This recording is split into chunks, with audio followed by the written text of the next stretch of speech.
capítulo 2 de Filipenses.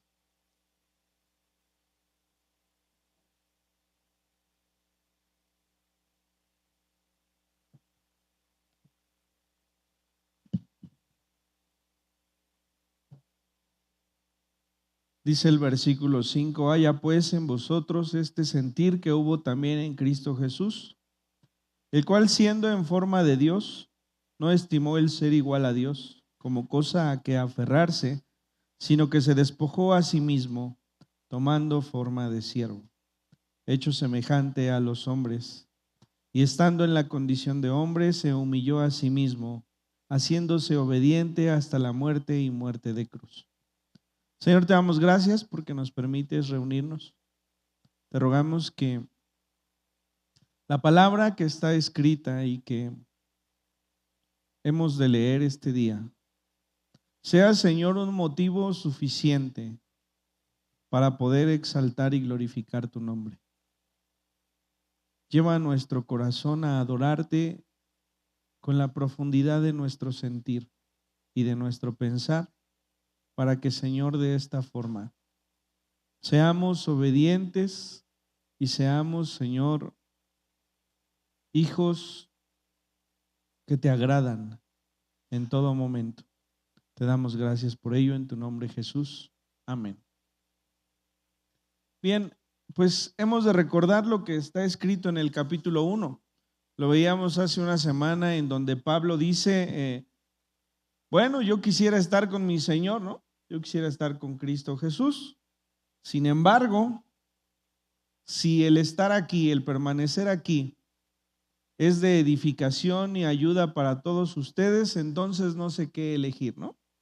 Y les decía yo, el hombre está encarcelado, el hombre ha padecido, el hombre está enfermo, el hombre está golpeado por muchas circunstancias, pero es tanto su amor por Dios y su amor por los que le han tocado llevar a los pies de Cristo, que dice, no importa si es necesario seguir con este padecimiento, bueno, pues entonces me alegro también de estar acá.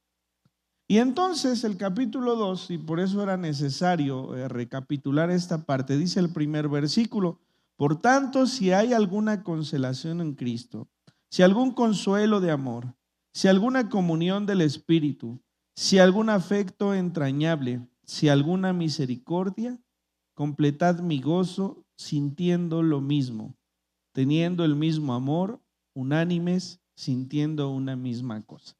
Es decir, Pablo les escribe de esta forma y les expresa su sentir. Y les dice, si aún en medio de este padecimiento hay algo que pueda consolarme. Consolar es estar con, ¿sí? Cuando nosotros queremos consolar a alguien es estar con esa persona, conmovernos con esa persona, participar de su sufrimiento, participar de su circunstancia.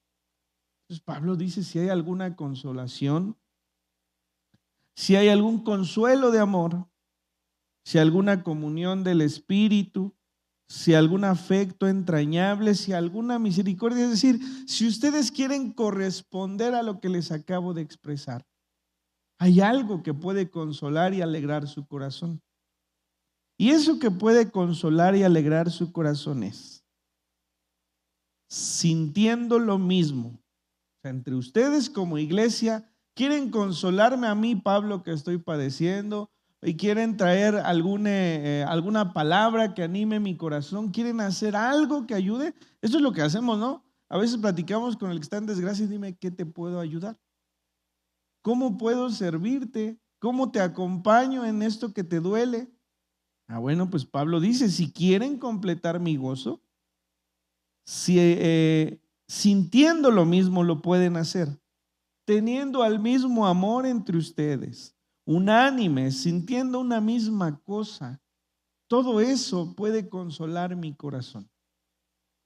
El otro día platicaba con Nadia acerca de algunas cosas que vemos en la iglesia de Dios en general.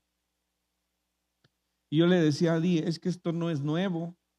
Si nosotros leemos lo que está escrito en el Nuevo Testamento, sobre todo en estas cartas de Pablo y en las cartas universales, nos encontramos con que la iglesia desde sus inicios tiene las mismas circunstancias, ¿no?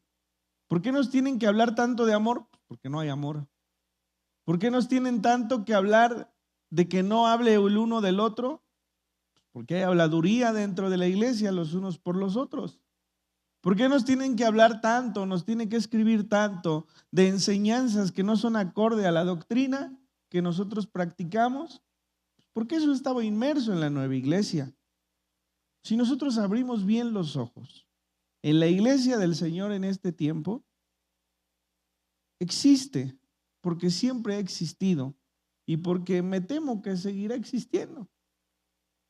Es un trabajo constante porque seguimos siendo personas y creyentes en formación.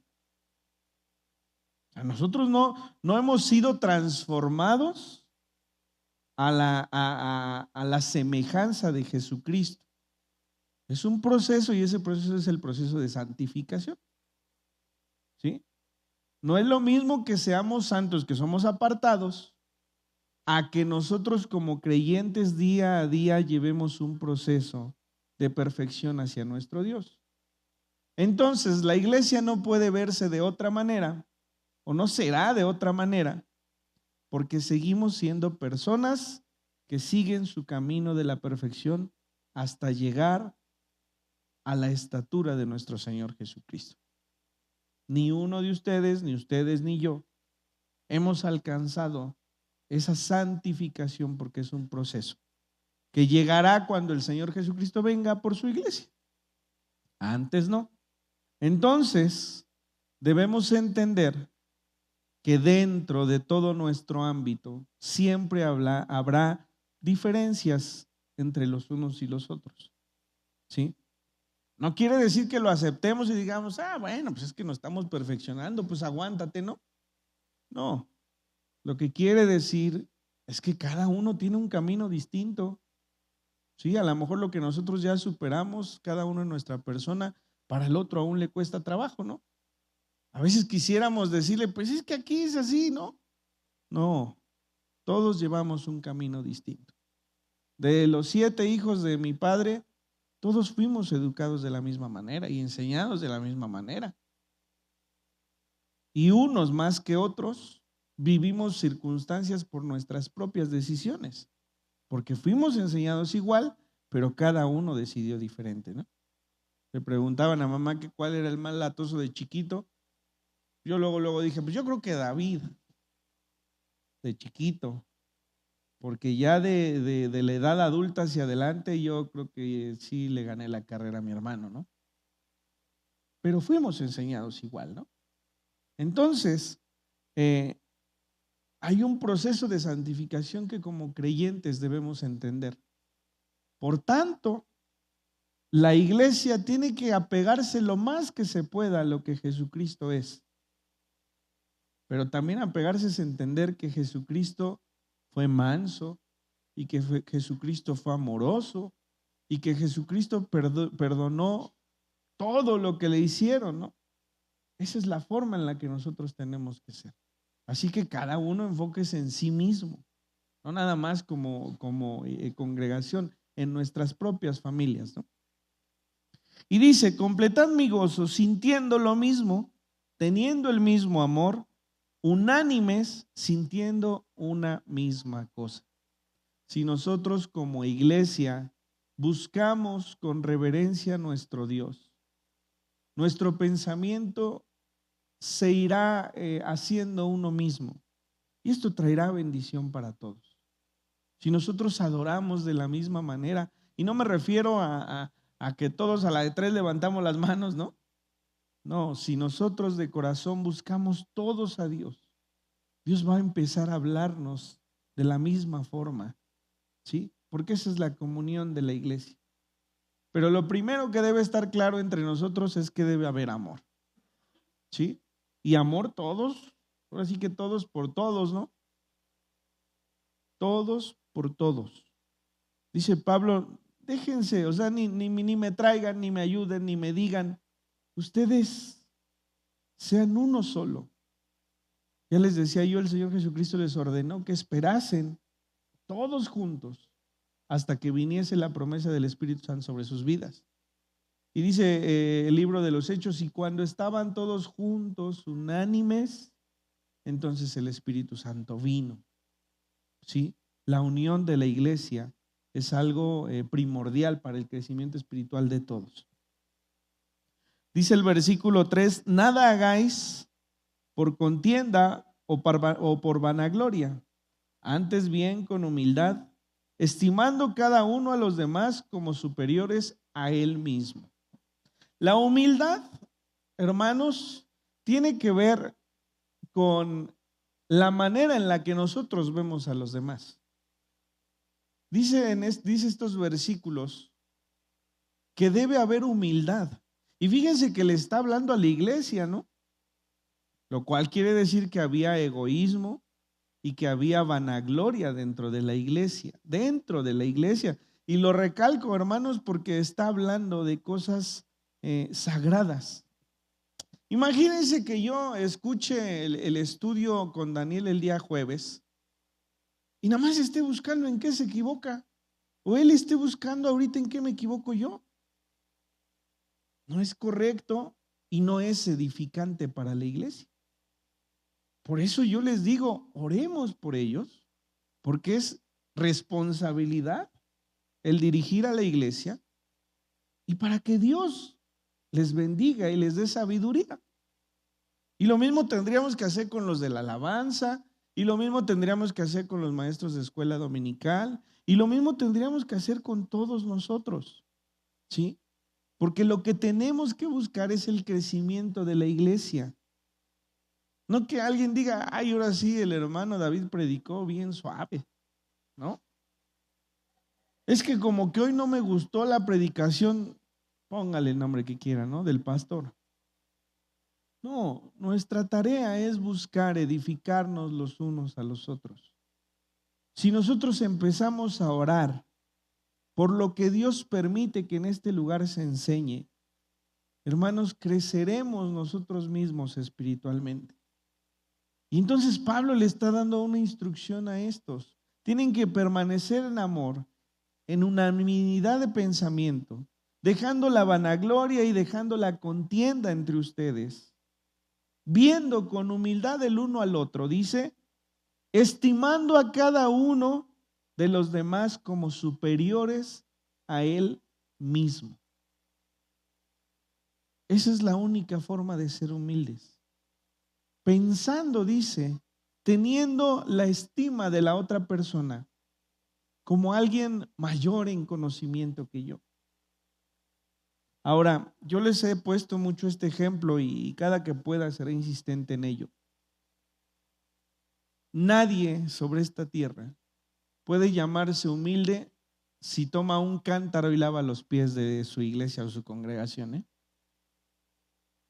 Nadie, y lo he visto muchas veces. Pero yo les decía, no podemos comparar una acción de Jesús con la acción de un pastor que lava los pies de los hermanos.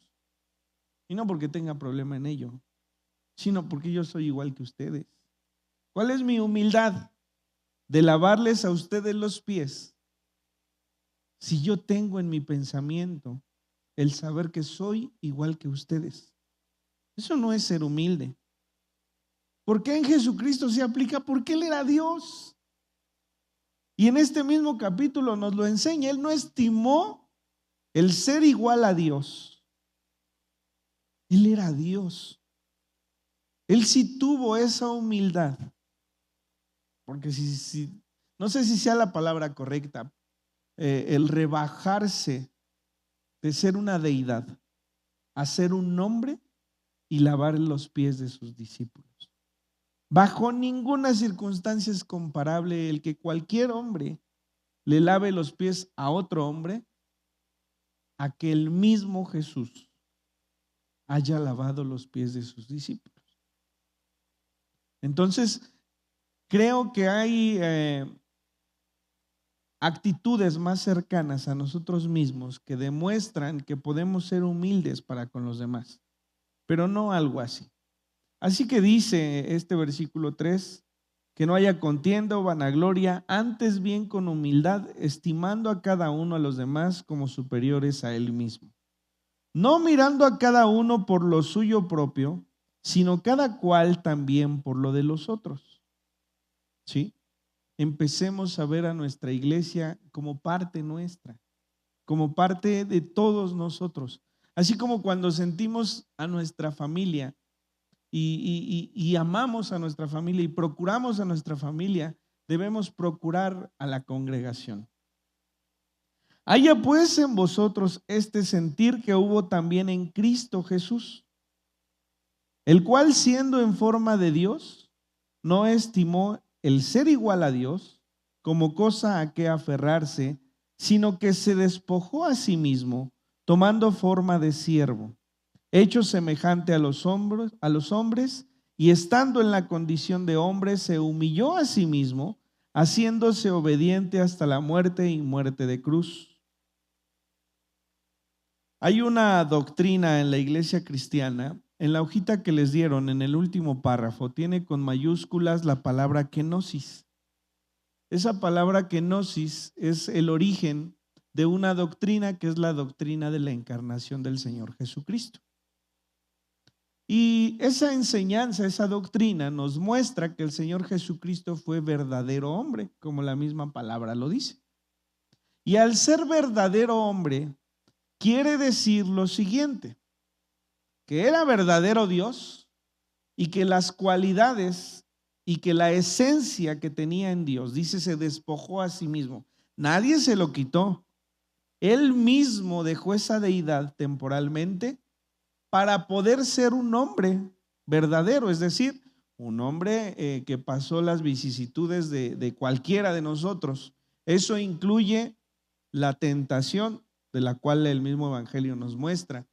Eso incluye las carencias, eso incluye la enfermedad, eso incluye lo que pudiese ser propicio al pecado. Ese es el verdadero sacrificio del Señor Jesús, que aún estando expuesto a todas estas cosas, Él se mantuvo santo, cosa que ninguno de nosotros podría hacer, por supuesto. Entonces, la doctrina, esta enseñanza, esto llamamos doctrina, la enseñanza de la encarnación de Jesús proviene de esta palabra que se llama kenosis.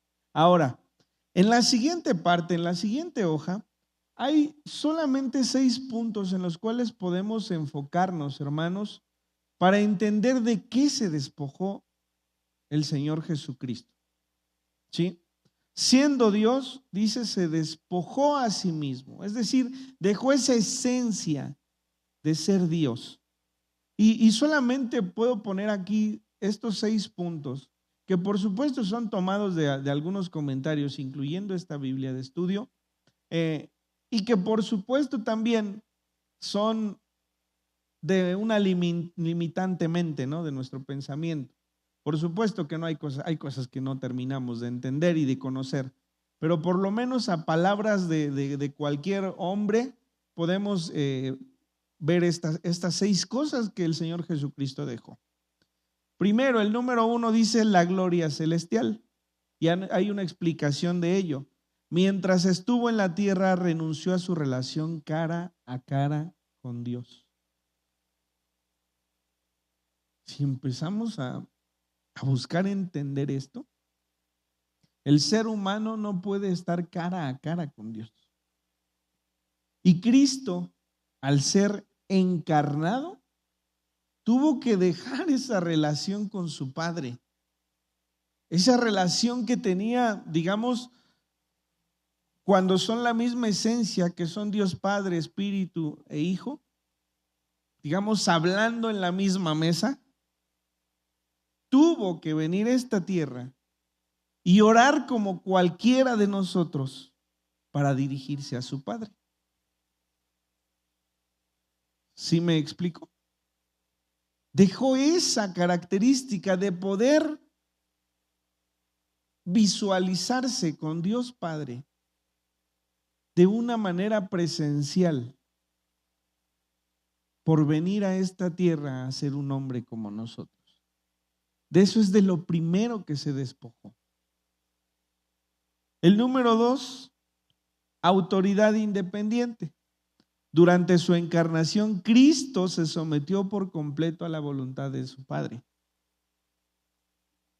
¿Hay otra forma de hacerlo? Le decía el Señor Jesucristo a Dios. Si es posible, pase de mí esta copa, mas no sea mi voluntad, sino la tuya. Pero qué conflicto tenemos para someternos, ¿no? ¿Cómo la Biblia va a decir que la mujer se someta al hombre? ¿Cómo la Biblia va a decir que el hombre tiene que someterse a Dios? O que tiene que someterse a sus autoridades. ¿Vemos por dónde va el camino de la humildad?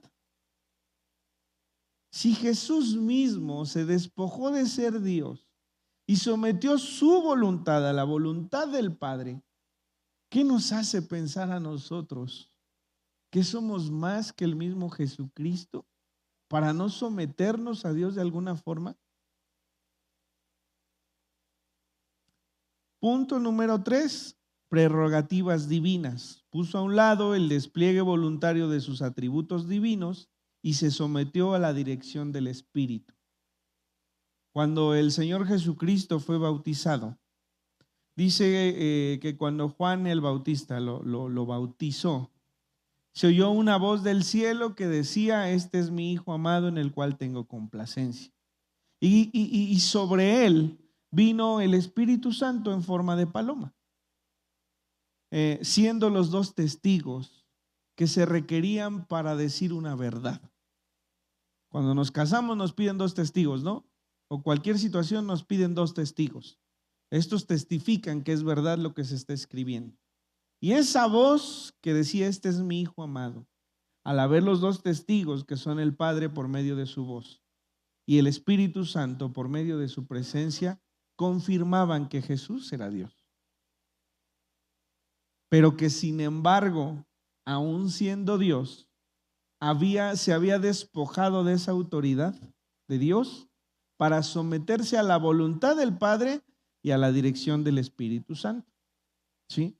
Entonces, cuando Jesús le dice a los discípulos que permanezcan ahí, esperando a que venga el Espíritu Santo, es para que Él los dirija en la tarea que tienen que llevar a cabo.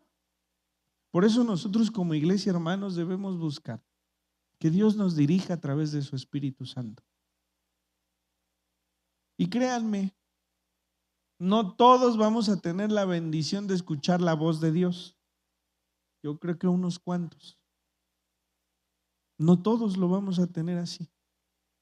Sin embargo, confiemos en que la dirección del Espíritu Santo ha venido sobre nuestra vida. Pero ¿cómo sabemos que es su voluntad? Se nota, hermanos. Cuando nosotros estamos buscando constantemente a Dios, empezamos a tomar decisiones de las cuales Dios nos va mostrando qué hacer. Insisto, no es algo que extraordinario que le digamos al Señor: Señor, muéstrame qué tengo que hacer. Si sale el arco iris, decido esto. Y si no, Dios nos va mostrando cuando le buscamos que es su voluntad lo que estamos decidiendo. Y esa es la dirección del Espíritu Santo. Pero si no le buscamos, pues ¿cómo? No nos vayamos a lo esencial, ¿no? Pues Dios nos muestra en su palabra cosas esenciales. Pero si no, por eso para mí de verdad es una alegría que me da. Cuando, por ejemplo, hace 4 meses teníamos cierta cantidad que ya se acabó para construir, y que en esos 4 meses que han pasado, Dios ha provisto para que podamos terminar. No les estoy hablando de poco, pero para mí es una confirmación de que Dios ha tomado este lugar y que ha hecho como Él quiere. Si yo me estuviera ahorita tronando los dedos porque cómo voy a conseguir lo que faltó porque me aloqué y decidí que mejor toda la loza y que después esto y que el otro, pero Dios ha provisto. Y no lo ha hecho por mí, lo ha hecho por toda la iglesia que se ha congregado. Lo ha hecho por el anhelo del corazón de todos ustedes y el mío de que Dios se engrandezca en este lugar. Así que no necesitamos algo extraordinario para saber que Dios está dirigiendo nuestra vida cuando le buscamos, cuando le buscamos. Así que confiemos cuando hemos decidido orar al Señor, que cuando tomamos decisiones son porque Él las ha permitido. Y si no, dése cuenta, y muchas veces ha decidido y a la mera hora eso no es lo que pasa y termina siendo otra cosa. Esa es la dirección de Dios. Así es. Y entonces el mismo Jesús tomó la dirección del Espíritu Santo y obedeció a la voluntad del Padre. Riquezas eternas, el punto número 4. Mientras estuvo en la tierra fue pobre y poseyó muy pocos bienes.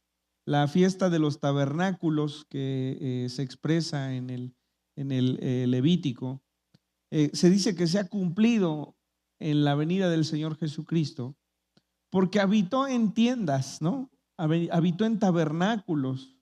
Dice el mismo Señor Jesucristo que el Hijo del Hombre no tuvo donde su cabeza reposara, porque era un hombre que no tenía la economía que cualquier otro tenía y que podía tener en abundancia. Sin embargo, el Señor, siendo dueño de todo, también de esa parte se despojó. Punto número 5, dice que tuvo una relación favorable con Dios. Tuvo que sentir la ira plena del Padre hacia el pecado humano mientras estuvo en la cruz. A ver, Padre, ¿por qué me has abandonado? En estas palabras debe haber un dolor profundo cada que nosotros las repitamos o las escuchemos.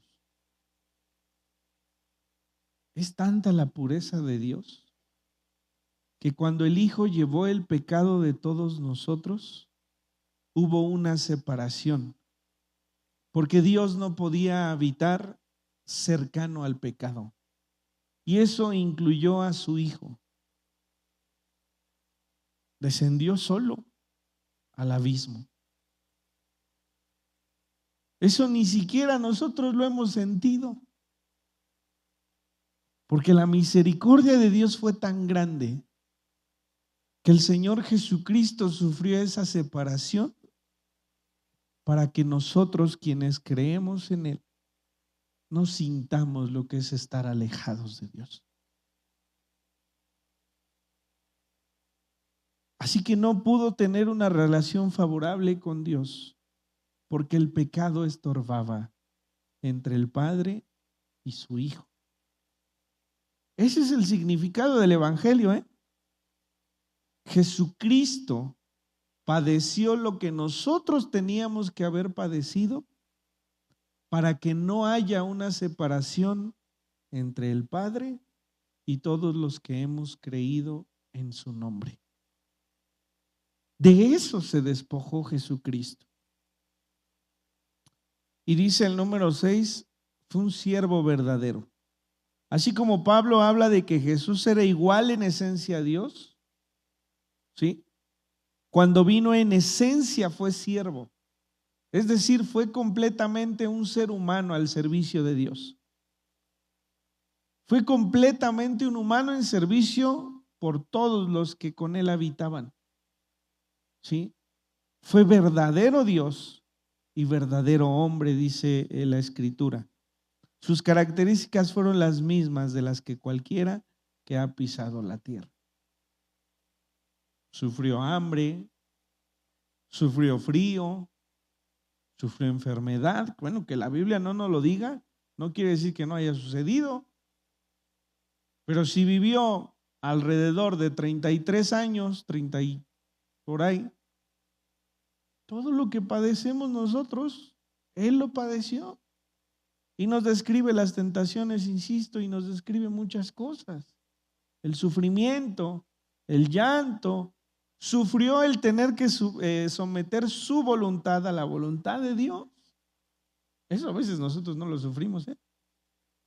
Porque nada más decidimos como nosotros queremos. Pero Él sometió su voluntad.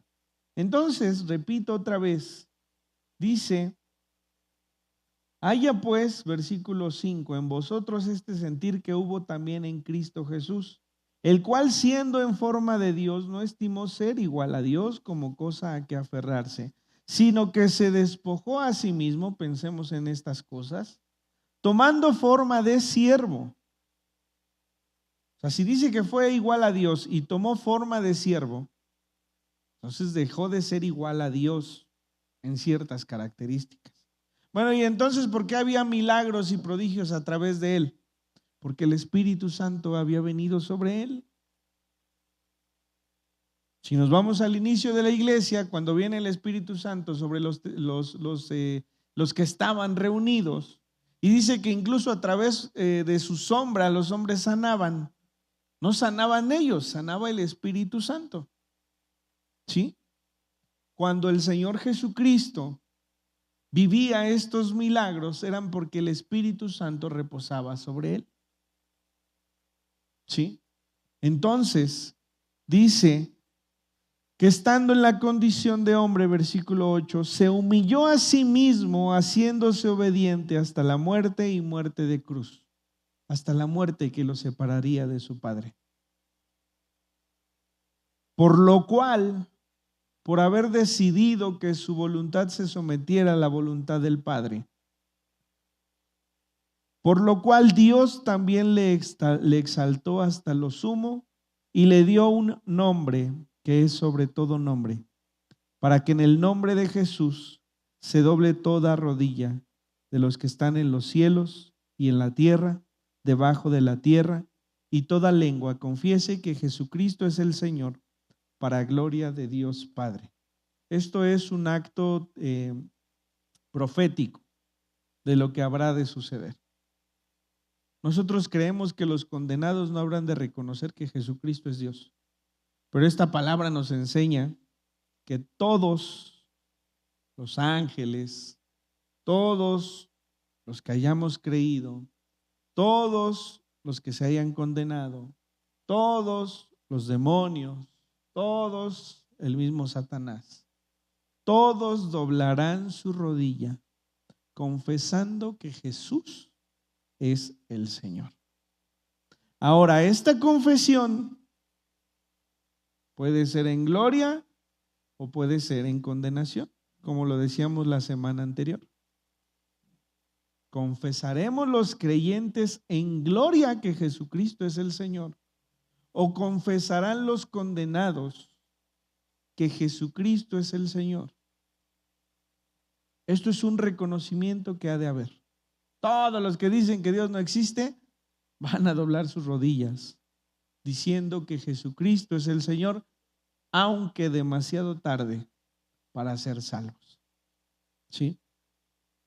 Y entonces esto es algo que el Señor Jesucristo ha de recibir como consecuencia de haberse despojado y haber venido a la tierra y haber pagado por nuestro pecado. El Padre Dios lo exaltará a lo sumo, a donde no hay una exaltación mayor que esa. ¿Sí? Y esto por sí solo, hermanos, nos deja ver que Jesucristo es Dios. O sea, para las diferentes sectas, y hablo de sectas, otras religiones, que dicen que Jesucristo pues fue un buen maestro, fue un gran profeta, pero no es Dios. Este versículo deja en claro que están equivocados. ¿Cómo Dios va a permitir que haya una exaltación, dice, a lo sumo para Jesucristo si no fuese Dios? O sea, no nos puede decir en la Biblia que la adoración solamente puede ser para Dios, y en esta porción decirnos que el mismo Dios lo exaltará a lo sumo para que sea adorado. No puede ser. Pues quiere decir que Jesucristo es Dios. Por tanto, merece y es objeto de adoración. ¿Sí? Entonces, esta parte es importante en la enseñanza que tenemos. para que en el nombre, les decía, de Jesús se doble toda rodilla de los que están en los cielos y en la tierra y debajo de la tierra, y toda lengua confiese que Jesucristo es el Señor, para gloria de Dios Padre. Versículo 12, por tanto, amados míos, como siempre habéis obedecido, no como en mi presencia solamente, sino mucho más ahora en mi ausencia, ocupaos en vuestra salvación con temor y temblor. Este versículo se utiliza muchas veces para enseñar que la salvación puede perderse si no la cuidamos, lo cual es incorrecto. La salvación no se pierde. La salvación viene de nuestro Dios. Por eso no podemos perderla, porque no hicimos nada para obtenerla más que creer. Por tanto, no está en nosotros mismos tampoco perderla. Ahora, entonces, ¿por qué dice que nos ocupemos en nuestra salvación con temor y temblor? Si les menciono que no hablo de salvación, entonces habla del proceso de santificación, que es distinto. Nosotros cuando nos arrepentimos y creemos, somos salvos. Pero el proceso de santificación es un trabajo en el creyente que debe ser constante durante toda su vida. ¿Sí? Nosotros como hijos de Dios debemos buscar cada día que nuestras obras sean testimonio de lo que hemos creído. ¿Porque esto nos salvará? No, porque esto honra a Dios. Porque esto es un agradecimiento genuino de nosotros como sus hijos. ¿Sí? Y entonces, cuando el apóstol Pablo dice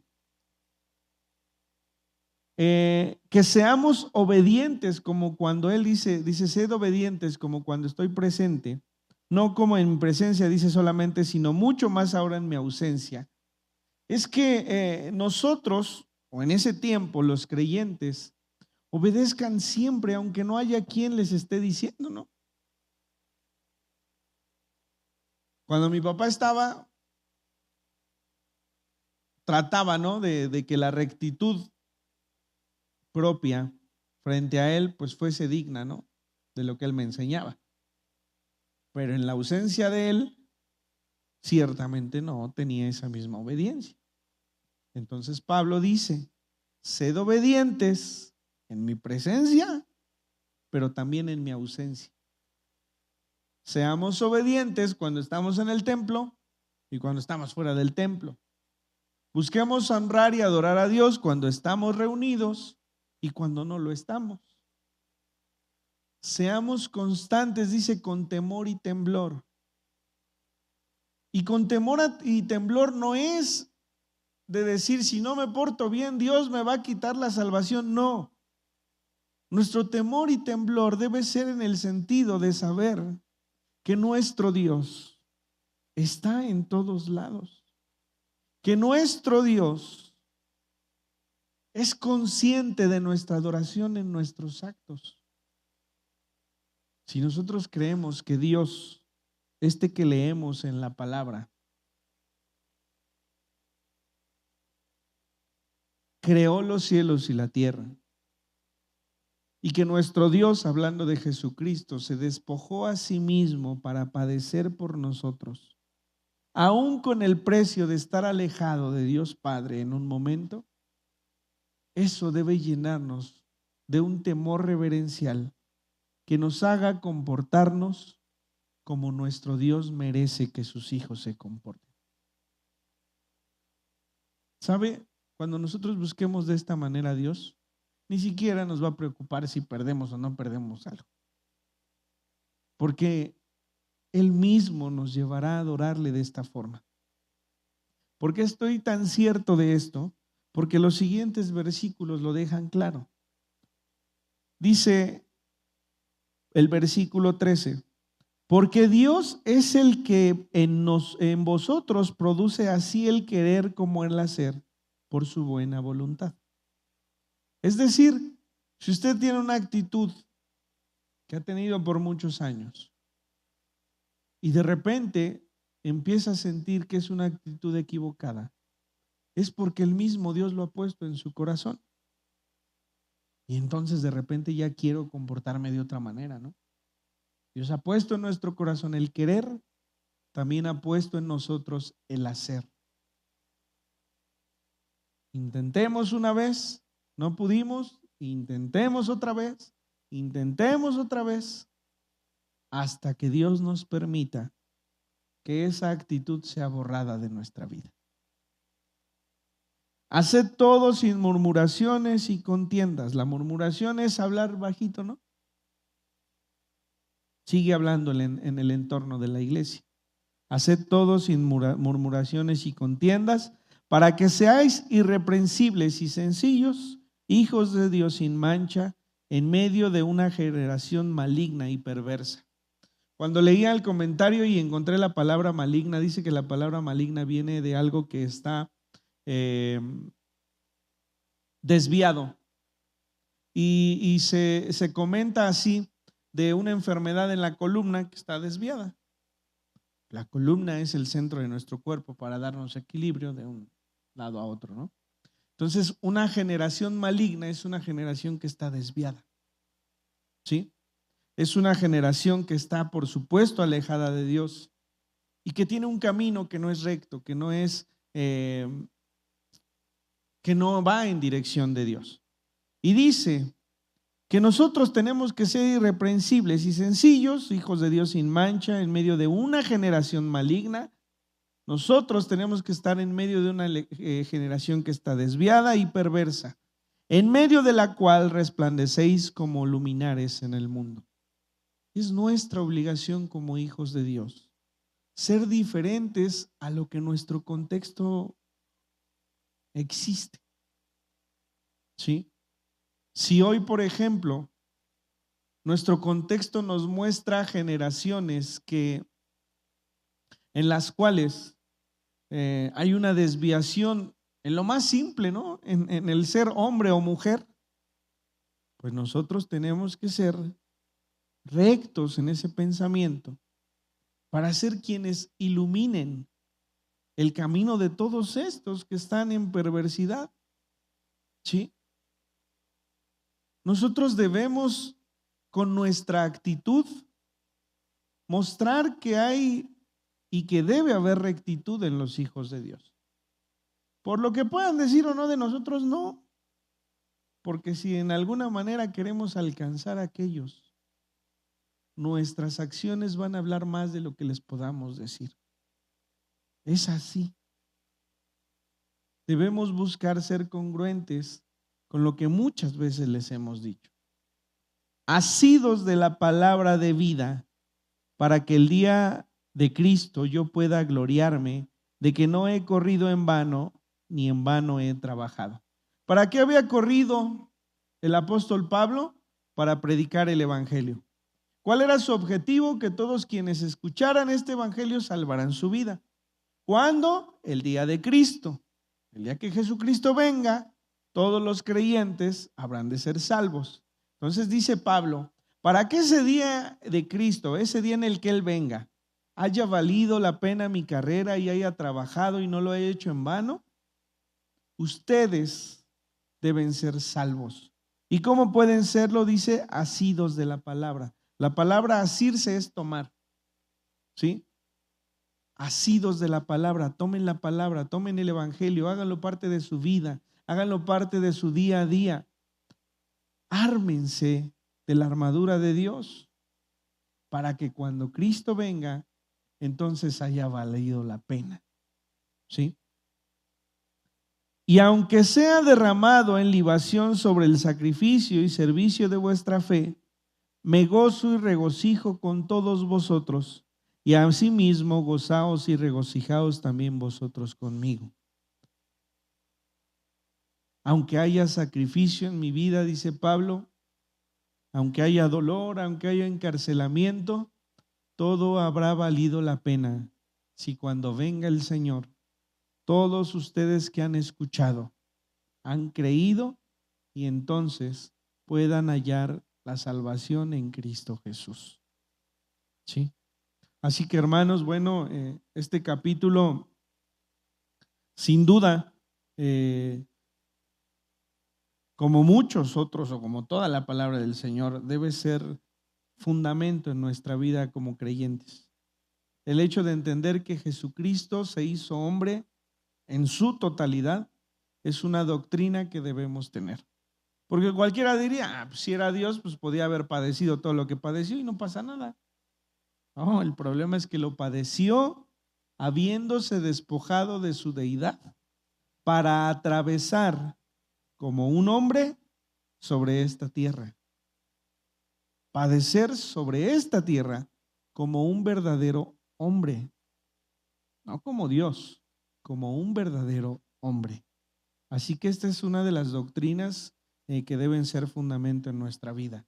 Y como iglesia, hermanos, bueno, pues nuestra obligación, más que obligación, yo cambiaría la palabra.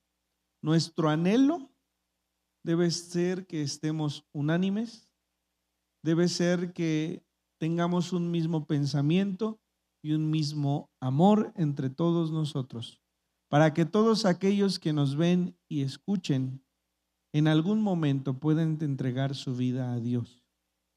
Porque en algún momento, cuando Cristo venga y traiga juicio, todos quienes no hayan creído serán condenados. Y eso debería ser suficiente para llevarnos a nosotros a buscar que nuestros actos, además de adorar a Dios, representen a Jesús en esta tierra y que estos hombres y mujeres puedan creer en el Evangelio. Vamos a orar. Señor, te damos gracias porque nos permites aprender de tu palabra. Seguramente hay mucha profundidad en esto que leemos, mucha más profundidad de la que pudiésemos entender ahora. Pero agradecemos que tu palabra es vida, es viva.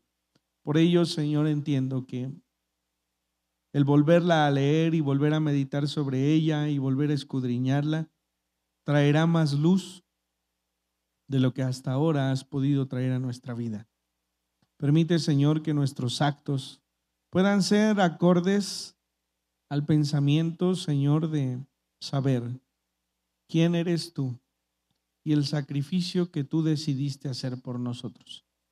Te pedimos que tú nos guíes en el aprendizaje y conocimiento de tu palabra y que, Señor, como iglesia, podamos glorificar tu nombre siendo de un mismo pensamiento para la gloria y honra de lo que tú has dejado entre nosotros.